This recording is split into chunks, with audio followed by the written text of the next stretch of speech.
We've developed a RAG chat application. We want to know if it's accurate enough to share with users. We also want to know if we change anything about it behind the scenes, like the prompt or the search settings or the search mode. How does that affect the answer quality? So the question for us is, how do we evaluate the answer quality of a chat application? In order to evaluate, it is really important that we have access to GPT-4 because that is going to be the best GPT to use for performing evaluations. Next, we need our ground truth data. If it's possible, you can have humans write the ground truth data. You can also use the Azure AI Generative SDK to generate it for you. I'll generate just a few questions.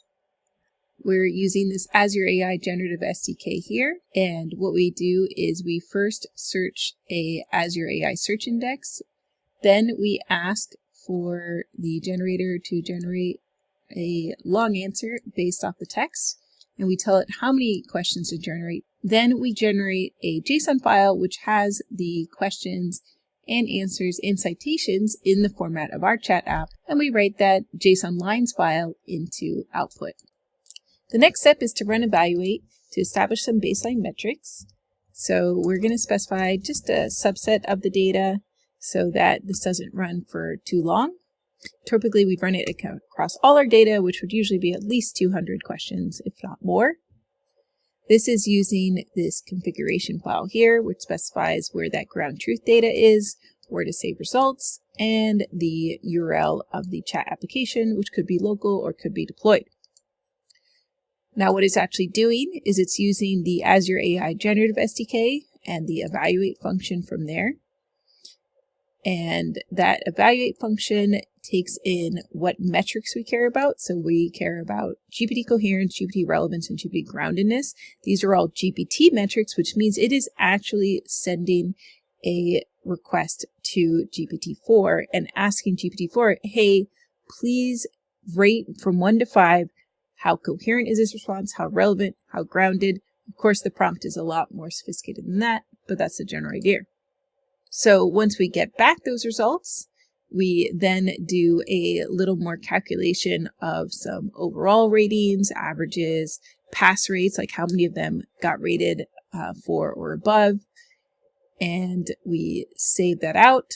I also here calculate some custom metric, and then finally I save all that into the results directory so that I can take a look. Once we've run evaluate a few times to get some baseline metrics, then we may want to actually try out a change. So we can add additional parameters to our config.json, and the big thing I'm doing here is specifying a different prompt override, and this is a prompt that we think gets better results. So we can take a look at this prompt here. And now I can run evaluate using that prompt override.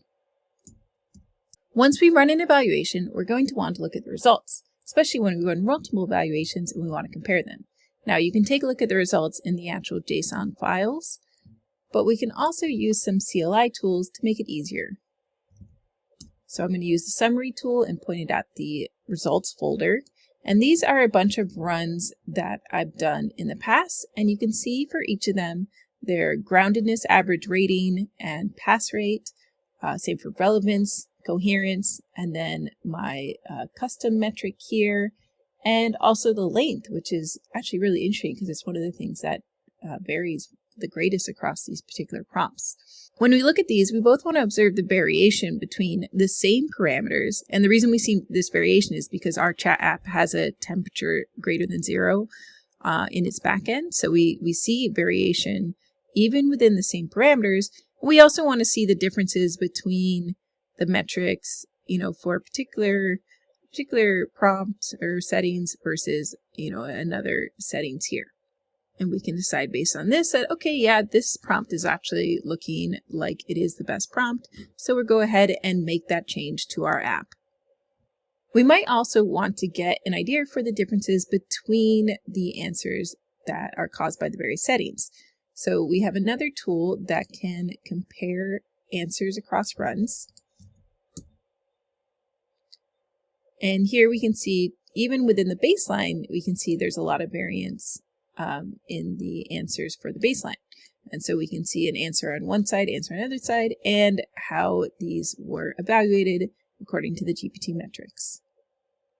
And of course, you can also compare across two different settings to really see how a different prompt changes the results. To get started using these tools, head over to AI RAG Chat Evaluator, go through the README, try it out, and file any issues for whatever you run into.